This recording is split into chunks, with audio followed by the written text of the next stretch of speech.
and I want to hear your thoughts on this, man.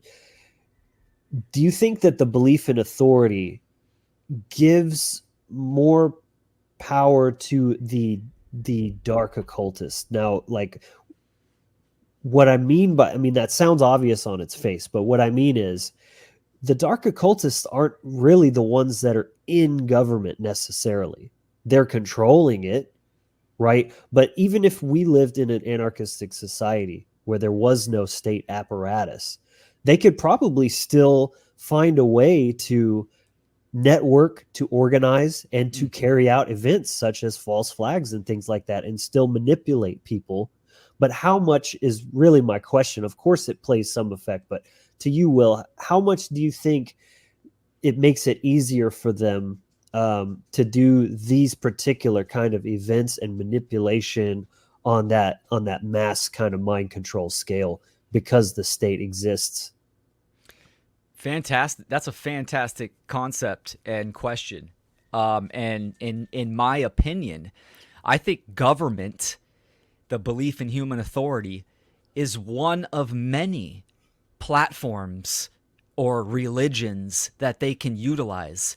We've Yeah. seen this in history through through religion and kingship. And sure, you could say that was government, but not the government we have now. That was more of a religious, the divine right to rule, the Yeah. king or the queen. Through their blood and their genetics, they speak to God, creator, right? Yeah. So Yeah. it was more of a religious control structure. Yeah. And then, The government was an extension of religion. The government was secondary, whereas that's like the right. religion was just the executive branch of God, right? Yes. That's Yeah. why the divine right to rule and all that.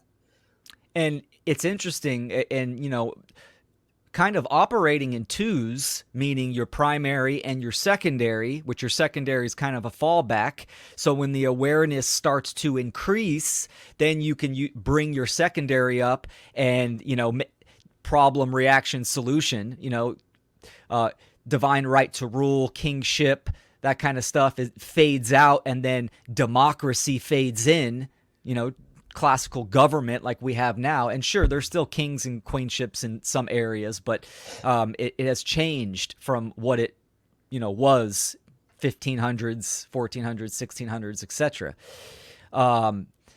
So yeah, but really it's the real apparatus and tool is the knowledge of nature, the knowledge of mentalism, polarity with energy. And that is having that toolkit. You can do whatever. You can infiltrate at any time as long as ignorance is there, right? Because that's the breeding ground for evil, for control, for slavery. Right. And It's as that long as knowledge that differential. environment is there, exactly, you can the dark seeds, the infectious virus can plant at any time. Yeah. So, I like to war game, and I've done this for many years, using the imagination and imagining alternative scenarios. What would life look like without government? What if there was a global catastrophe and the whole grid shut down? And I play that out in my mind, right? And it's kind of a learning process. It's something that's part of my visual thinking. Well, But a new let's ager would tell you you're manifesting it because yeah, you're focusing on the negative, right? You're creating that. exactly. It's Yep, crazy. exactly. Don't think about that, bro. It's going to come true. Don't say it. It's going to come true. It's going to manifest. But but yeah, wargaming these potentialities, but really I do it to just to see the insight and what I can learn from that potential scenario. And I'll give you an example. Let's just say, right, we're wargaming here. Let's just say the whole grid goes down and, communications are shot.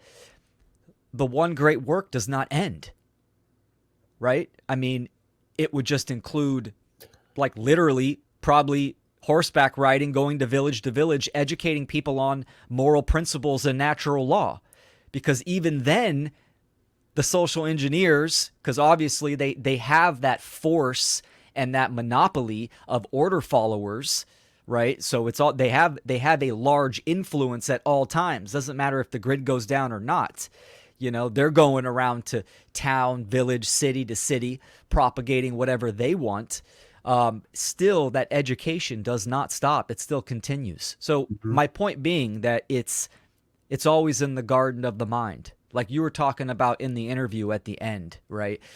And just recently talking about being a stewardship, a gardener of this planet, where, yeah, those dandelions are magic, medicinal, and maybe you keep some, but they're invasive. And if you're growing your vegetables, you don't want your dandelions to suck the nutrients out of whatever section of your beans or corn or whatever, so you need to pull them.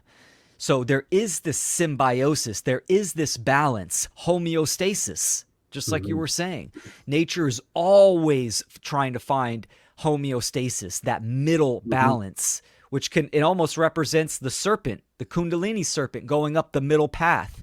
It's Right. not a straight line. It is a It's weaving, but it's weaving. tight. It's Yes. not to an extreme polarized side. Hmm. And that's just part of the human experience. Wow, That's part of this reality. it's like that sine wave dancing with truth all the way up. Dude, 100%, man. 100%. That's Nice. beautiful.